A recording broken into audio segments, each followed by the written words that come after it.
అన్నదాత అన్నదాత మీ అన్నదాత చెమటోడ్చి ఆహారాన్నందించే రైతన్నా అనునిత్యం నీ కండదండగా నిలిచే నేస్తం ఎవరన్నా అన్నదాత అన్నదాత మీ అన్నదాత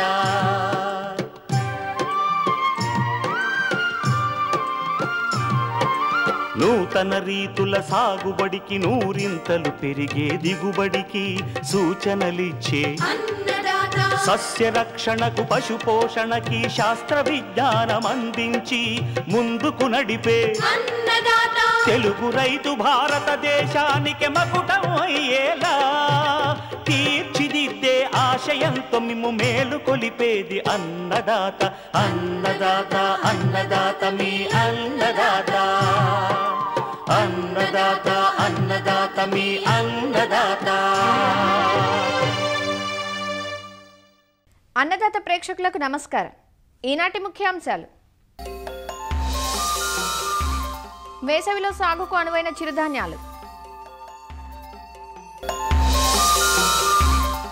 వేసవి ఉల్లి సాగులో మెళకువలు,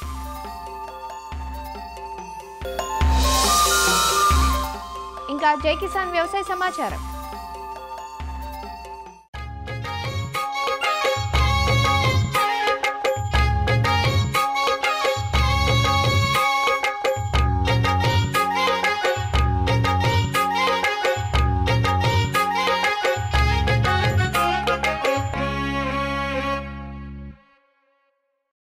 మారుతున్న కాలంతో పాటు ప్రజలకు ఆరోగ్యకరమైన ఆహారం మీద శ్రద్ధ పెరిగింది.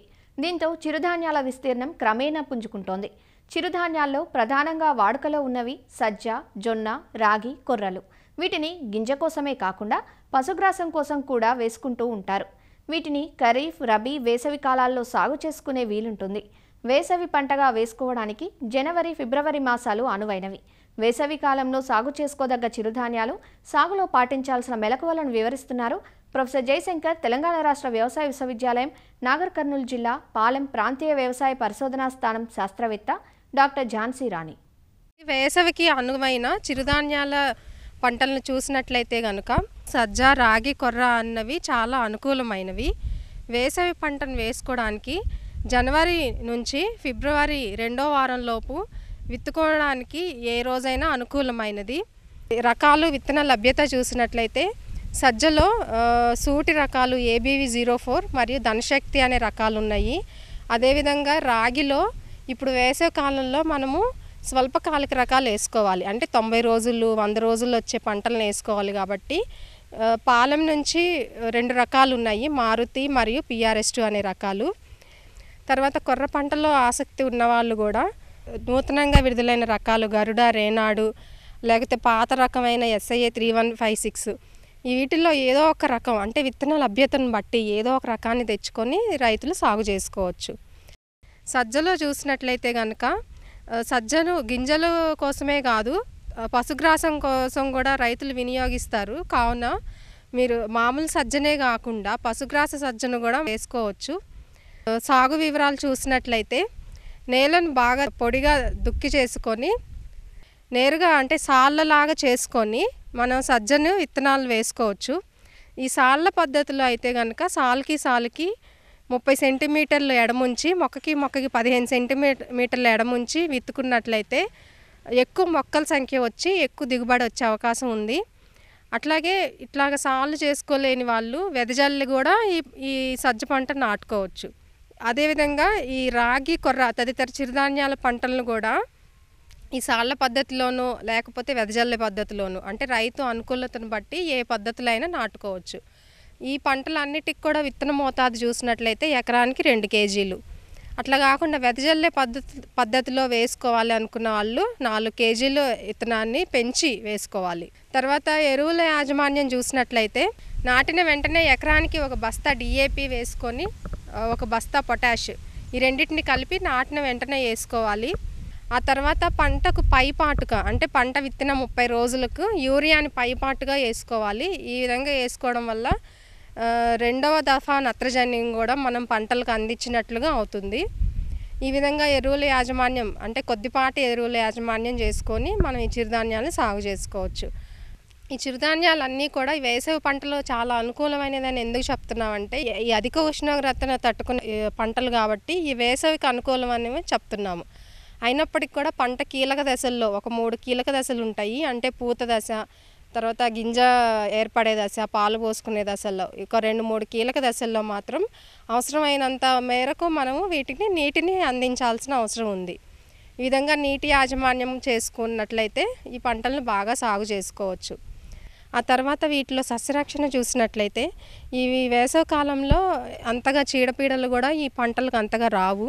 ఒకవేళ వచ్చినా కూడా కొన్ని ముఖ్యమైన చూసినట్లయితే రాగిలో కానీ ఈ కొర్రలో కానీ గులాబీ రంగు పురుగు అనేది మనం ఎక్కువగా గమనిస్తాము.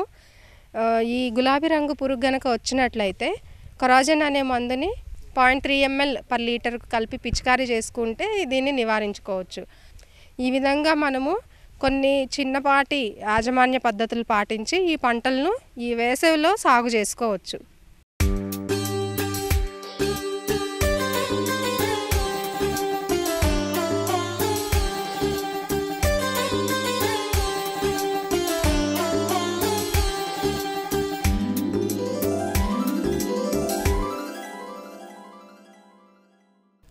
ఉల్లి లేని వంటిల్లు ఊహించడానికే కష్టంగా ఉంటుంది కదూ. రోజువారీ వినియోగంలో ఉల్లి వాడకం తప్పనిసరి అయిపోయింది. ఉల్లి ధరల్లో వ్యత్యాసాలు కూడా అంత ఎక్కువగానే ఉంటాయి. కిలో ఉల్లి ధర 15 నుంచి 20 రూపాయలు పలికినా 100 రూపాయలకు ఎగబాకినా అది ఉల్లికే చెల్లుతుంది. ఉల్లిని సంవత్సరంలో 3 సీజన్లలోనూ సాగు చేస్తుంటారు మన రైతులు. వర్షాకాలంలో పండించే పాయకు వర్షాల వల్ల తెగుళ్ల సమస్య ఉంటుంది. కానీ వేసవిలో పండించే పాయ మంచి నాణ్యంగా ఉంటుంది. అంతేకాక అధిక దిగుబడిని పొందే అవకాశం ఉంటుంది. వేసవి పంటగా జనవరి, ఫిబ్రవరి మాసాల్లో నాటుకోవడానికి అనుకూల సమయం. రకాల ఎంపిక మొదలు సాగు ఆశాంతం మేలైన యాజమాన్యం చేపడితే వేసవి ఉల్లి నుంచి ఎకరాకు 20 నుంచి 25 టన్నుల అధిక దిగుబడులు పొందే అవకాశం ఉంది. వేసవి ఉల్లు సాగులో పాటించాల్సిన మెలకువలను పశ్చిమ గోదావరి జిల్లా ఉండి కృషి విజ్ఞాన కేంద్రం శాస్త్రవేత్త బిందు ప్రవీణ నుంచి తెలుసుకుందాం. ఉల్లి శీతాకాలం పంట అయినప్పటికీ మంచుని తట్టుకోలేదు. అధిక ఉష్ణోగ్రత కొంతవరకు తట్టుకుంటుంది. ఉల్లి సాగుకి మురుగునీటి వసతి గల సారవంతమైన ఎర్ర నేలలు లేకపోతే ఎక్కువ సేంద్రియ పదార్థం గల ఇసుక నేలలు కూడా అనుకూలమైనవి. ఉదజని సూచి 5.8 నుంచి 6.5 గల నేలలు చాలా అనుకూలం. ఉల్లిలో రకాలను చూసుకున్నట్లయితే ఎరుపు రంగు రకాలైన Bellary red, Arka found dark red కానీ, అర్కా ఫౌండ్ లైట్ రెడ్ కానీ, పూసా రెడ్ కానీ, అర్కా కళ్యాణ్ కానీ, అర్కా నికేతన్ కానీ, ప్రగతి కానీ, అర్కా ఫౌండ్ రోజ్ కానీ, భీమా రోజ్ కానీ, భీమా రెడ్ కానీ, భీమా సూపర్ కానీ ఇవన్నీ ఎరుపు రంగు రకాలు. అదే తెల్లుల్లి రకాలు పూసా వైట్ ఫ్లాట్ కానీ, అగ్రి ఫౌండ్ వైట్ లేకపోతే భీమా శ్వేత ఇవన్నీ కూడా తెల్లుల్లి రకాలు. సంకర్ రకాలు చూసుకున్నట్లయితే అర్కా లాలిమా మరియు అర్కా కీర్తిమాన్ ఇవి ఎర్రుల్లి రకాలు. ఉల్లి నారుని పెంచి ప్రధాన పొలంలో నాటడానికైతే ఎకరానికి ఉల్లి విత్తనాలు 3 నుంచి 4 కిలోల విత్తనం అయితే సరిపోతుంది. ఉల్లిలో విత్తన శుద్ధి కొరకు 1 కిలో విత్తనానికి 3 గ్రాముల థైరంతో కలిపి విత్తన శుద్ధి చేసుకున్నట్లయితే నారులో కుళ్ళు అనేది రాకుండా ఉంటుంది. విత్తన శుద్ధి చేసిన తర్వాత కూడా నారులో కుళ్ళు అనేది గమనించినట్లయితే 15 రోజులకు ఒకసారి మరియు 30 రోజులకి ఇంకొకసారి లీటర్ నీటికి 3 గ్రాముల కాపరాక్సీ క్లోరైడ్ని కలిపి నారు అనేది బాగా తడిచేటట్లు పిచికారీ చేస్తే నారు ఎదుగుదలలో కుళ్ళుని ఎంతో కొంతవరకు తగ్గించవచ్చు. 8 నుంచి 9 వారాల్లోనూ కూడా నారు నాటడానికి సిద్ధం అవుతుంది. నాటే ముందు నారుని ఇమిడాక్లోప్రిడ్ 0.3 మిల్లీలీటర్లు మరియు కార్బనిజం 1 గ్రాము చొప్పున 1 లీటర్ నీటిలో కలిపిన ద్రావణంలో 20 నిమిషాల పాటు వేర్లను ముంచి నాటినట్లయితే ప్రధాన పొలంలో 25 రోజుల పాటు చీడపీడల నుండి మనం రక్షించవచ్చు. వేసవికాలం ఉల్లిలో అయితే మనకు నీటి లభ్యత తక్కువగా ఉండడం వల్ల కలుపు అనేది కూడా తక్కువగా ఉంటుంది. అయినా సరే మనము కలుపు నివారణకు నారు నాటిన 48 గంటల్లోపు పెండిమిథాలిన్ అనే కలుపు మందును 1.2 లీటర్లు 200 లీటర్ల నీటిలో కలిపి తడి నేలపై పిచికారీ చేసుకోవాలి. అదేవిధంగా 20 రోజుల తర్వాత 1 మిల్లీలీటర్ ఆక్సిఫ్లోరోఫిన్ 23.5% కానీ 2 మిల్లీలీటర్ల క్విజలోఫాప్ ఇథైల్ 1 లీటర్ నీటిలో కలిపి పిచికారీ చేయవచ్చును. కూలీలతో 30వ రోజు 45 రోజుల మధ్య మరలా కలుపు తీసి మట్టిని ఎగదోసుకోవాలి. నాటిన 100 నుండి 110 రోజుల తర్వాత కార్బనిజం 1 గ్రాము లీటర్ నీటికి కలిపి పిచికారీ చేసుకున్నట్లయితే ఉల్లిని నిల్వలో కుళ్ళు అనేది రాకుండా కూడా ఆపుకోవచ్చు. ఎరువుల యాజమాన్యానికి వస్తే ఉల్లిలో పశువుల ఎరువు అనేది ఆఖరి దుక్కులో 10 టన్నులు వేసుకోవాలి. అదేవిధంగా వేప చెక్క కానీ, వేరుశనగ పిండి కానీ, ఆముద పిండి కానీ కూడా ఎకరానికి 250 కిలోల చొప్పున వేసుకోవాలి. అదేవిధంగా ఆఖరి దుక్కులో సింగిల్ సూపర్ ఫాస్ఫేట్ ఎరువుని 200 కిలోలు, మ్యూరేట్ ఆఫ్ పొటాష్ను 20 కిలోల చొప్పున ఆఖరి దుక్కులో వేసుకుని నేలను అనేది తయారు చేసుకోవాలి. నారు నాటినప్పుడు యూరియాని 43.5 కిలోలు, నాటిన 30 రోజులకు యూరియా 43.5 కిలోలు మరియు పొటాష్ను 16.5 కిలోలు, తరువాత మళ్ళీ నాటిన 45వ రోజున యూరియా 43.5 కిలోలు, పొటాష్ అనేది 16.5 కిలోలు చొప్పున ఉల్లికి ఎరువులు వేయాలి. సిఫార్సు చేసిన ఎరువులను ఆలస్యంగా వేస్తే గడ్డ యొక్క మెడభాగం మందంగా తయారయ్యి ఆకృతి అనేది కూలిపోయి కొన్ని సందర్భాల్లో పంగ అంటే 2 గడ్డలు ఏర్పడి నాణ్యత అనేది తగ్గుతుంది. హెక్టారుకి 20 నుంచి 25 కిలోల గంధకం వేసినట్లయితే నాణ్యత గల గడ్డలను మనం పొందవచ్చు. అదే కాకుండా 3 నుంచి 4 సార్లు సల్ఫర్ని 2 గ్రాముల లీటర్ నీటికి కూడా పిచికారీ చేస్తే మంచి నాణ్యమైన గడ్డలను మనం దిగుబడిని పొందవచ్చును. మంచి నాణ్యమైన ఉల్లిగడ్డల ఉత్పత్తికి నాటిన 15, 30వ రోజు మరియు 40 రోజుల తర్వాత 1 లీటర్ నీటికి 10 గ్రాముల చొప్పున 3 19లను పిచికారీ చేసుకోవాలి. ఉల్లి నారుపై నాటిన 60, 75 మరియు 90 రోజులకు 1 లీటర్ నీటికి 10 గ్రాముల చొప్పున 13,045 ఎరువుని పిచికారీ చేసినట్లయితే మంచి నాణ్యమైన గడ్డలను పొందవచ్చు. ఉల్లిలో వేసవికాలంలో 10 నుంచి 15 రోజులకు ఒకసారి నీరు కడుతూ ఉండాలి. మంచి నాణ్యమైన గడ్డల దిగుబడికి బిందు సేద్యము లేక తుంపరుల ద్వారా కూడా తడులను ఇచ్చుకోవచ్చు. సస్యరక్షణ చర్యలకు వస్తే ఉల్లిలో చూసుకునేది తామర పురుగులు. ఈ తామర పురుగులు ఏంటంటే ఆకులు అడుగు భాగాన్ని చేరి కూడా రసాన్ని పీల్చివేయడం వల్ల తెల్లటి మచ్చలు అనేది ఏర్పడతాయి. దీంతో పాటు ఆకులపైన కాకుండా కాడలపైన ఉదారంగు మచ్చలు అనేది ఏర్పడతాయి. దీని నివారణకు డైమిథోయేట్ లేదా ఫిప్రోనిల్ అనే మందును 2 మిల్లీలీటర్లు లీటర్ నీటికి కలిపి దీంతో పాటు శిలీంద్ర నాశిని అంటే మ్యాంకోజబ్ 3 గ్రాములు లీటర్ నీటికి కలిపి కూడా 2 కలిపి 10 రోజుల వ్యవధిలో 2 నుంచి 3 సార్లు మనం పిచికారీ చేసుకోవాలి. ఆకులపై ఉదారంగు మచ్చలు ఏర్పడి ఆకులు ఎండిపోయినప్పుడు మ్యాంకోజబ్ 3 గ్రాములు లేదా క్లోరోథలోనిల్ 2.5 గ్రాములు లీటర్ నీటికి కలిపి మనం పిచికారీ చేసుకోవాలి. ఎటువంటి సస్యరక్షణ మందులు మనం ఉల్లిలో పిచికారీ చేసుకునేటప్పుడు లీటర్ నీటికి 0.5 మిల్లీలీటర్ల శాండోవిట్ లేదా ధనువిట్ అనే జిగురు పదార్థం కలిపి ఉల్లిలో పిచికారీ చేసుకోవాలి. 50% మొక్కల ఆకులు ఎండిపోవడం వల్ల కోతకు వచ్చినట్లు మనం గమనించుకోవచ్చు. గడ్డ పీకడానికి 15 రోజుల ముందు నీరివ్వడం మనం ఆపేయాలి. గడ్డలు పీకిన తర్వాత ఆకులతో సహా మనం మొక్కలను 4 రోజుల పాటు పొలంలో ఆరనివ్వాలి.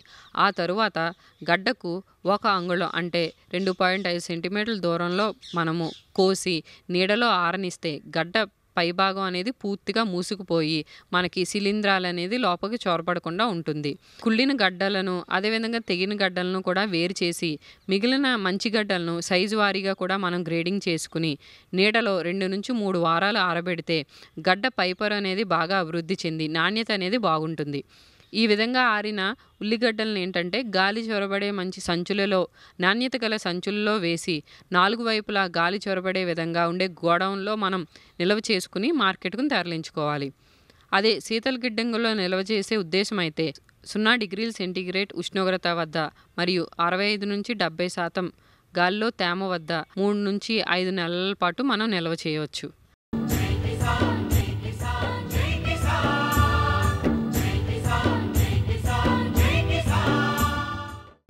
వ్యవసాయ సమాచారం ఇప్పుడు జై కిసాన్లో చూద్దాం.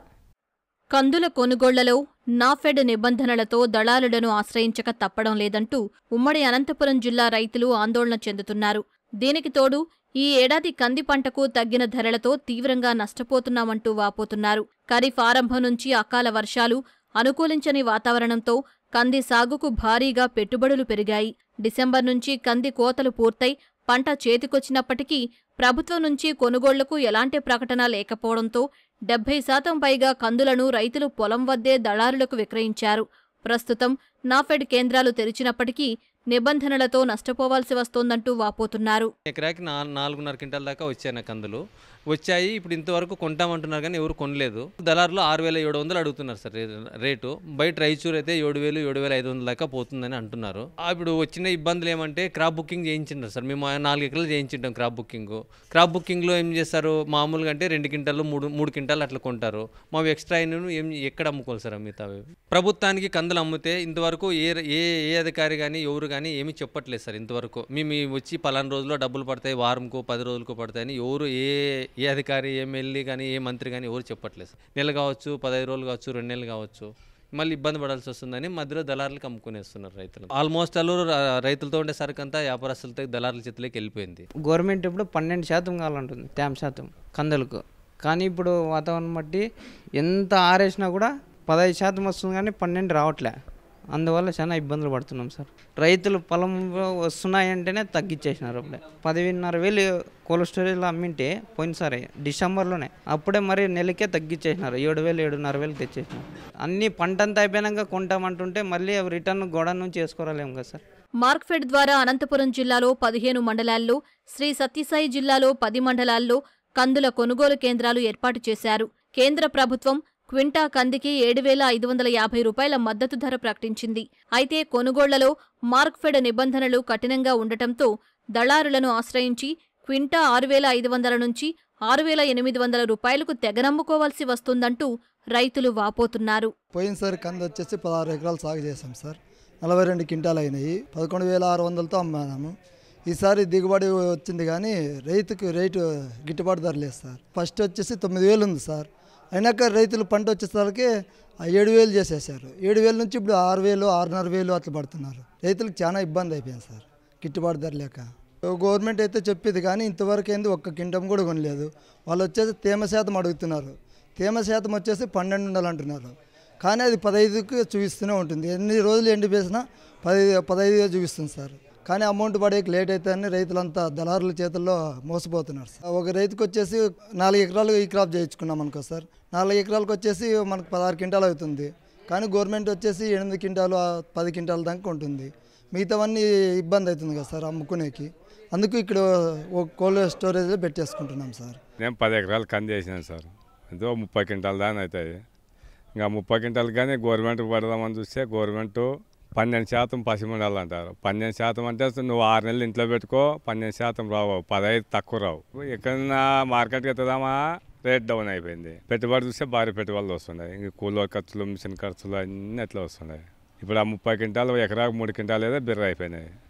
వీళ్ళు చూస్తే వ్యాపారస్తులు ఇట్లా చేస్తారు, గవర్నమెంట్ ఇట్లా ఇటుగా పడుతుంది. ఇప్పుడు ఆడిచ్చి కూడా నెల పైన అవి ఇంట్లోనే పెట్టుకున్నాం. అట్లనే కొనుగోలు కేంద్రాల ఆలస్యంతో ఇప్పటికే దాదాపు పంటంతా దళారుల పాలైందని, ఉన్న పంటకైనా మద్దతు ధర దక్కాలంటే ప్రభుత్వ కేంద్రాల్లో నిబంధనలు సడలించాలంటూ రైతులు కోరుతున్నారు.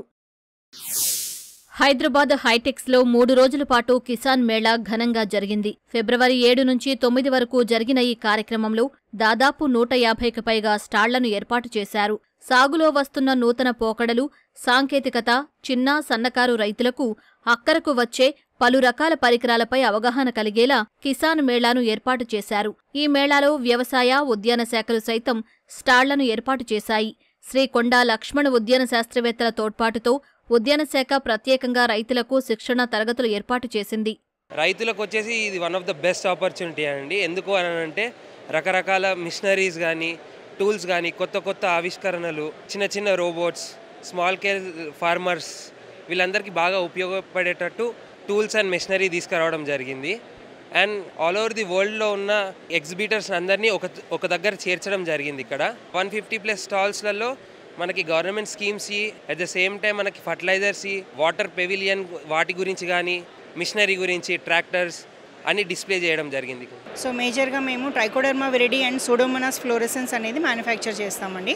ట్రైకోడర్మా విరిడి అనేది ఒక బయో ఫంగిసైడ్ అండి. సో మనకి ఫంగస్ వల్ల వచ్చే తెగుళ్ళు అనేవి రాకుండా అరికట్టడానికి ఇది వాడతాము.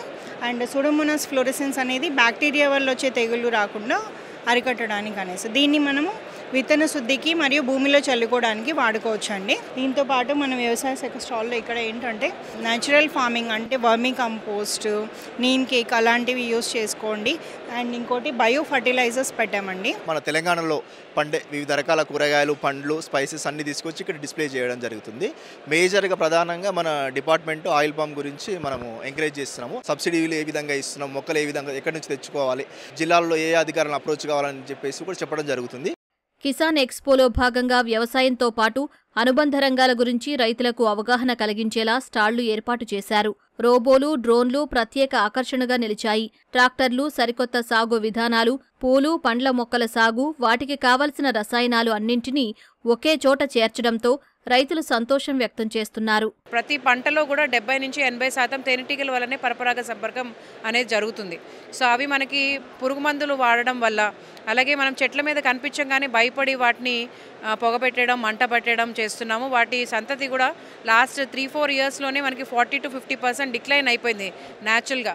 సో ఇప్పుడు చాలామంది రైతులు పాలినేషన్ అంటే పరపరాగ సంపర్కానికి ఇబ్బంది పడుతూ, ఎస్పెషలీ మ్యాంగోలో కానీ, డ్రాగన్ ఫ్రూట్లో, వెజిటబుల్స్ అండ్ అలాగే సన్ఫ్లవర్, నువ్వులు, ఆవాలు, కుసుమలు వీటన్నిటిలో దిగుబడి అనేది బాగా పడిపోయి రైతులు చాలా నష్టపోతున్నారు. సో ఇది మనం అబ్జర్వ్ చేసి అగ్రికల్చర్ ఇన్పుట్లో ఎలాగైతే విత్తనాలు కొంటున్నాం, ఫర్టిలైజర్స్ వేస్తున్నాం, కానీ పూత దశ నుంచి కాత దశ రావాలి అనంటే ఈ తేనెటీగలు బాగా ఇంపార్టెంట్ పాలినేటర్స్, అవి ఉపయోగపడతాయి. సో వాటిని ఎలా కాపాడుకోవాలి, వీటిని మనము బాక్సుల్ని మనం MIDH కింద సబ్సిడీ కింద సప్లై చేయడము, వీటిని ఎక్కడ అవైలబుల్ అవుతాయి, వీటి ఇంపార్టెన్స్ ఏంటి, ఇవి పెట్టుకోవడం వల్ల రైతులు ఎంత దిగుబడి పెంచుకోవచ్చు, కొనుగోలు చేయొచ్చు, ఇవన్నీ మేము తెలంగాణ VF సొసైటీ నుంచి మేము వీటిని అవేర్నెస్ చేయడము, ఆ బాక్సులు మేము సప్లై చేయడం కూడా చేస్తున్నాము. మనం వ్యవసాయం వైపు ఎక్కువ మక్కువ చూపించాలి అంటే యువతని సాధ్యమైనంత సులువుగా ఉండే పరికరాలను మనం కనుక అందించినట్టయితే ఉపయోగపడుతుందనే ఉద్దేశంతో ఫామ్ రోబో కంపెనీ స్థాపించడం జరిగింది. అందులో భాగంగా ఇప్పుడు ఫామ్ రోబో R1 అనే ప్రోడక్ట్ అనేది రిలీజ్ చేశాము. ముఖ్యంగా కలుపు సమస్య కూరగాయల పంటల్లో, పళ్ళ తోటల్లో వీలైన మందులు కొట్టడానికి కూడా చాలా ప్రాబ్లమాటిక్గా ఉంది. ఈ రెండింటిని ఓవర్కమ్ చేయాలనే ఉద్దేశంతో మనం ఫామ్ రోబో R1ని తయారు చేసాం. ఇది బ్యాటరీతో, రిమోట్తో ఆపరేట్ చేయొచ్చు. దీనికి చాలా రకాల అటాచ్మెంట్లు ఇచ్చాము. మేము మొత్తం అగ్రికల్చర్ చేసినామే, మళ్ళీ ఎట్లా కొత్తగా ఇచ్చారు కదా ఎట్లా చూసామని వచ్చినాం. అంతే పత్తి, మక్క, వరి, మామిడి ఇవన్నీ చేసినాం. మంచిగా అనిపిస్తుంది. అంతా అగ్రికల్చర్ ఇప్పుడు చిన్న చిన్నలకు అర్థమయ్యేటట్టు ఇచ్చింది. 3 రోజుల పాటు జరిగిన కిసాన్ ఎక్స్పోకు విశేష స్పందన వచ్చింది. చిన్న సన్నకారు రైతులకు సైతం ఉపయోగపడేలా పలు రకాల ఉపకరణాలు కొలువుదీరడంతో హైదరాబాద్ చుట్టుపక్కల ప్రాంతాల నుంచి వచ్చిన రైతులు సంతోషం వ్యక్తం చేశారు. మరిన్ని విభిన్న అంశాలతో రేపటి అన్నదాతలో మళ్ళీ కలుసుకుందాం. అంతవరకు సెలవు. నమస్కారం.